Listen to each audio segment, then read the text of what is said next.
Leviticus 5. If anyone sins in that he hears a public adjuration to testify, and though he is a witness whether he has seen or come to know the matter, yet does not speak, he shall bear his iniquity.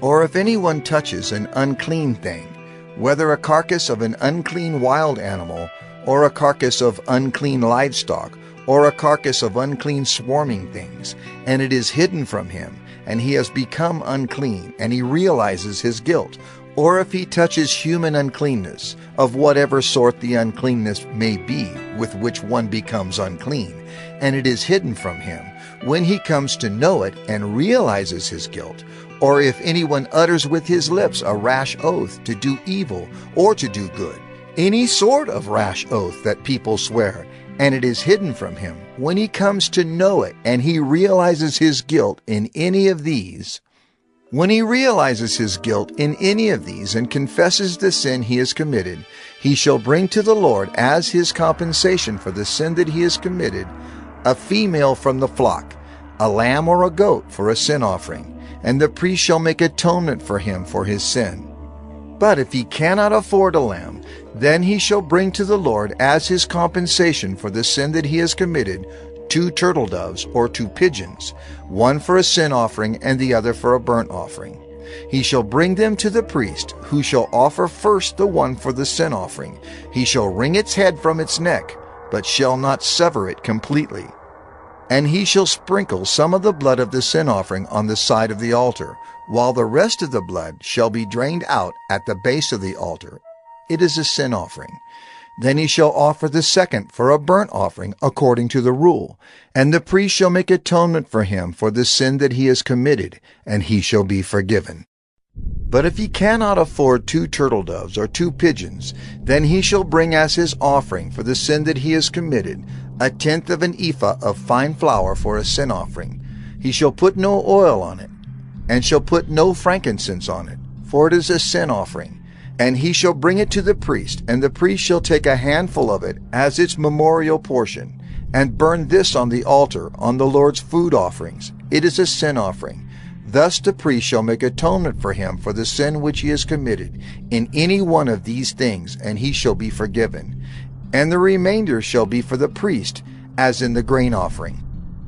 The Lord spoke to Moses, saying, If anyone commits a breach of faith, and sins unintentionally in any of the holy things of the Lord, he shall bring to the Lord as his compensation a ram without blemish out of the flock, valued in silver shekels, according to the shekel of the sanctuary for a guilt offering.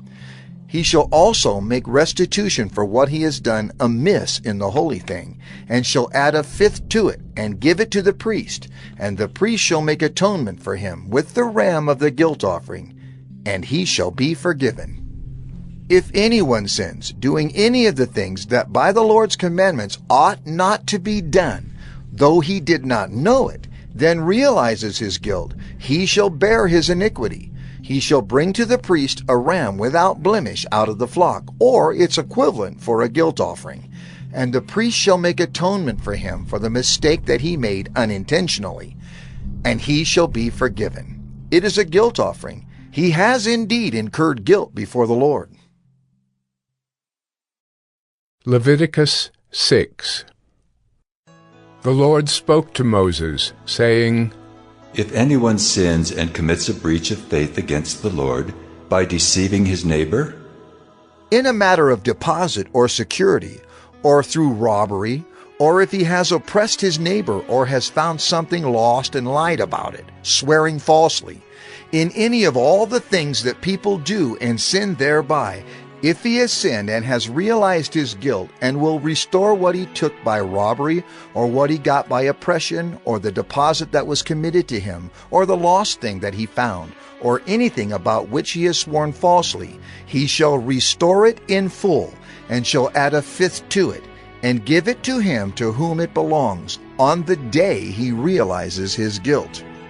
And he shall bring to the priest as his compensation to the Lord a ram without blemish out of the flock, or its equivalent for a guilt offering. And the priest shall make atonement for him before the Lord, and he shall be forgiven for any of the things that one may do and thereby become guilty. The Lord spoke to Moses, saying, Command Aaron and his sons, saying, This is the law of the burnt offering.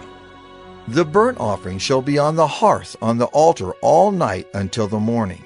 And the fire of the altar shall be kept burning on it.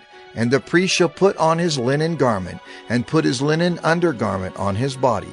And he shall take up the ashes to which the fire has reduced the burnt offering on the altar, and put them beside the altar.